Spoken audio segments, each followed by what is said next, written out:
El vandalismo delegitima la protesta social, ¿no? Está con nosotros en la línea telefónica Jerjes Loaiza, que es sociólogo. Hola Jerjes, ¿cómo estás? Muy buenos días, bienvenido a Exitosa. Muy buenos días, muchas gracias por la invitación. Bueno, tú tienes una carrera importante que creo que en este momento es sustancial preguntar exactamente cómo nos vemos como sociedad, ¿no? ¿Por qué seguimos divididos? ¿Por qué no encontramos hasta este momento vías de diálogo? Bueno, es una pregunta difícil porque tiene una respuesta obviamente política, coyuntural, pero también tiene una respuesta histórica, estructural, ¿no? Incluso económica, desde una visión sumamente desigual del país. O sea, no es un secreto que el Perú, al igual que seguramente muchos otros países de la región, somos países con una desigualdad tremendamente fuerte, ¿no? Temas de educación, de salud, trabajo o seguridad en muchos aspectos terminan siendo, pues, desgraciadamente la distinción en el país entre las regiones, sea rural, sea urbano, sea periurbano, o inclusive entre la condición de cada persona o género. Entonces estas desigualdades vienen desarrollándose desde hace mucho tiempo, ¿no? La idea de la república, una fundación que, como dice López Soria, fue una desfundación, termina siendo pues un escenario en el cual por momentos históricos, como es el que estamos viviendo, resulta intolerante para buena parte de la población, Exitosa. que ha sido y viene siendo olvidada por el Estado central, ¿no? El gobierno central. Esta semana se llevó a cabo una movilización de muchas personas, de muchos compatriotas, ¿no? Del interior del país que vinieron justamente a reclamar, a pesar, ¿no? de los actos de vandalismo que se presentaron. Esto tampoco es que se pueda ignorar. No es la primera vez que esto sucede, sin embargo, ahora hay reclamos contundentes. La pregunta es si si tú crees que finalmente van a terminar siendo escuchados, porque lo que yo veo aquí es que el vandalismo suprime justas demandas. Sí, el vandalismo delegitima la protesta social, ¿no? Y siempre lo hace. Sin embargo, el vandalismo siempre también hace su aparición en toda protesta que hemos tenido en los últimos años. Esto es terrible, ¿no? Quema de espacios, destrucción de espacios públicos, privados, no atentar o no respetar la propiedad pública, privada. Son problemas que acontecen siempre en ese contexto de protesta, ¿no? En algunos casos se dan por personas seguramente que son vándalos aprovechan este contexto u otras se da porque son personas que vienen con el encargo político, o sea, se han dado muchos escenarios en este caso. Ahora, si se les escuchará o no se les escuchará, es difícil saberlo, ¿no? Uno podría saber o decir que hace 2 años con 2 fallecimientos se escuchó y ahora con más de 50 fallecimientos no se escucha, entonces uno se explica por qué sucede esto, ¿no? Obviamente el contexto político es distinto y por supuesto la validez que se le da a la protesta es completamente distinta y lo que está en juego, porque hay muchas cosas en juego a nivel político, económico también, tiene mucho que ver. Yo veo que sea difícil que se escuche a la población, vamos a ver qué pasa en los siguientes días o cuál es el impacto, creo que atiende la palabra Lima, ¿no? ¿Cuál es el impacto hacia el ciudadano o ciudadana de Lima, que de alguna manera es la base, confianza y legitimidad, hasta ahora al menos, del gobierno central? Si es que atiende, si es que finalmente se siente que esta protesta puede terminar siendo algo importante, Exitosa. ¿no? O sea, si se legitima para los ojos del limeño o la limeña, yo creo que es muy importante lo que vamos a vivir estos días. Bueno, es interesante esto, ¿no? Porque claro, estás acercando la protesta, ¿no? Que se genera va en una zona alejada del país, que ya se ha trasladado a Lima y que tendría otro tipo de impacto. Ahora yo entiendo que esta población que llega es la que se asume como olvidada, ¿no? Entonces llega a Lima justamente para hacer, escuchar esta semana decir, para remecer los cimientos de una sociedad que es completamente clasista, divisoria, ¿no? Y racista. Por supuesto, el Perú es una sociedad muy discriminatoria, es una sociedad desigual.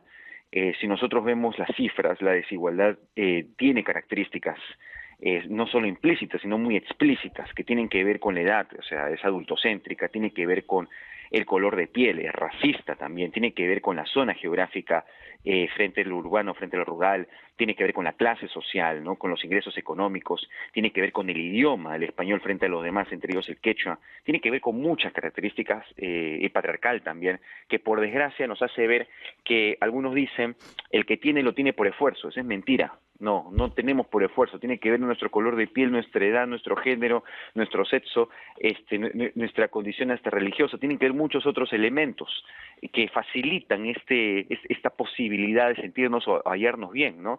De ahí la migración de cientos de millones de personas, miles y millones de personas hace unos años, inmigración que continúa ya no solo hacia Lima, sino al exterior en ciertos momentos de nuestra historia. O sea, tenemos que darnos cuenta que la desigualdad mueve a la población. A veces la mueve, como diría cierto autor, hacia la tempestad desde los Andes, hacia la migración, o a veces los mueve a través de la protesta, Váyate. o inclusive a través de contextos que no necesariamente hayan sido producidos explícitamente por esta población, sino por otros grupos humanos, pero también en contextos subversivos. O sea, hay momentos en que la desigualdad termina golpeando duramente nuestra sociedad, y esto es un retroceso seguramente para quienes nos sentimos o quienes se puedan sentir bien económicamente, políticamente, socialmente. Y eso nos daña a todos terriblemente. No, y además que no habría que olvidar que estas semanas teníamos este concepto de separatismo que se estaba dando, por ejemplo, en la zona sur del país, luego de las manifestaciones, las protestas y las muertes que se dieron, ¿no? Empezaron a surgir estas voces. No ha sido ya luego esto unánime, pero habría también que analizarlo, ¿no? Porque es que un grupo de peruanos se quiere separar de un país que es el suyo. Porque el altiplano, desde la época de la Confederación Perú-Boliviana, el altiplano nunca se ha sentido parte del Perú, ¿no?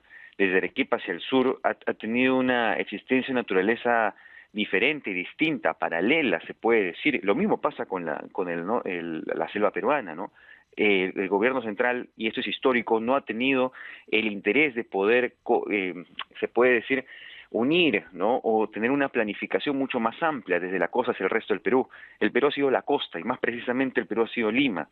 Recuérdese que el proceso de la proletarización, en todo caso, el proceso del capitalismo peruano se desarrolló desde la costa y solo por la costa hacia la costa. No se desarrolla hacia el Ande, donde el llanaconaje es algo que se tiene que acabar por la fuerza, por la dictadura del gobierno del señor Velasco, ¿no? Bueno, de las Fuerzas Armadas. Entonces, al final, no hemos tenido un proceso que desde abajo haya podido mejorar o haya podido hermanar a nuestro país. Esa es la razón, entre muchas razones históricas también. Es que a mí particularmente, o sea, no hemos vencido las taras de hace 200 años, ¿no? Seguimos siendo un país completamente dividido, o sea, ni siquiera el tema Seguimos.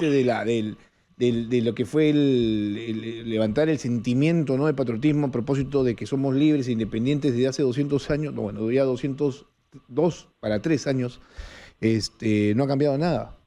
No, no hemos sido libres, ¿no? El Perú en ese momento tenía 85% de población indígena, en Lima nada más el 80% era población afrodescendiente. La población afrodescendiente no fue libre, tuvo que apelar al mestizaje, al asimilacionismo. La población indígena no fue libre, tuvo que emigrar.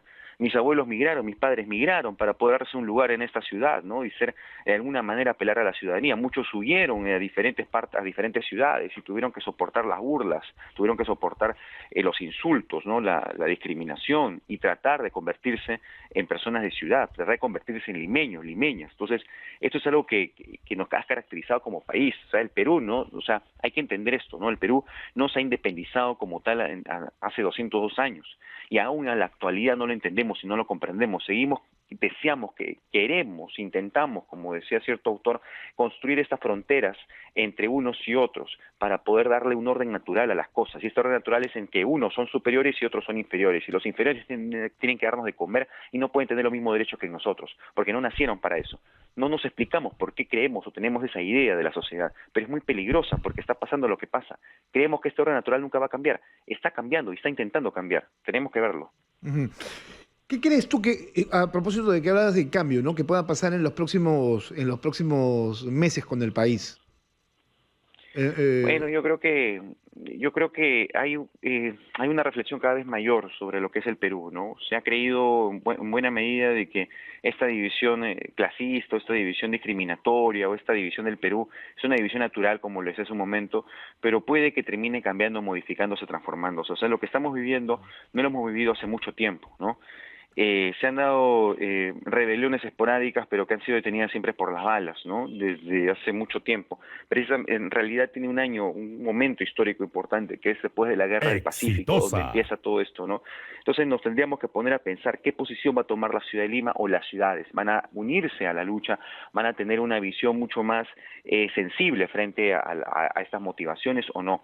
El gobierno central y, por supuesto, los partidos políticos o la visión ideológica política, si se le puede llamar ideología, porque yo no veo ideología acá en el Perú, va a tomar una posición mucho más dialogante, va a hacer caso a algunas de las exigencias, no a todas seguramente, porque no todas se pueden cumplir en el corto plazo, pero sí algunas exigencias, ¿Lo va a hacer o no lo va a hacer? Yo lo veo muy difícil, pero espero que haya un diálogo, espero que no haya más muertes, por supuesto, y espero que no haya tampoco más violencia, ¿no? Sea de Ajá. una u otra parte, y más Jerjes, aún, por supuesto, una población que está sufriendo mucho. Jerjes, es interesante lo que dices, ¿no? Porque claro, consideras tú que este es un país sin ideología, o sea, pero también es un país sin partidos políticos, pero sobre todo, y ahí es lo más complicado, sin líderes que tengan la capacidad de poder mostrarse, dialogar, conversar o acercarse, ¿no?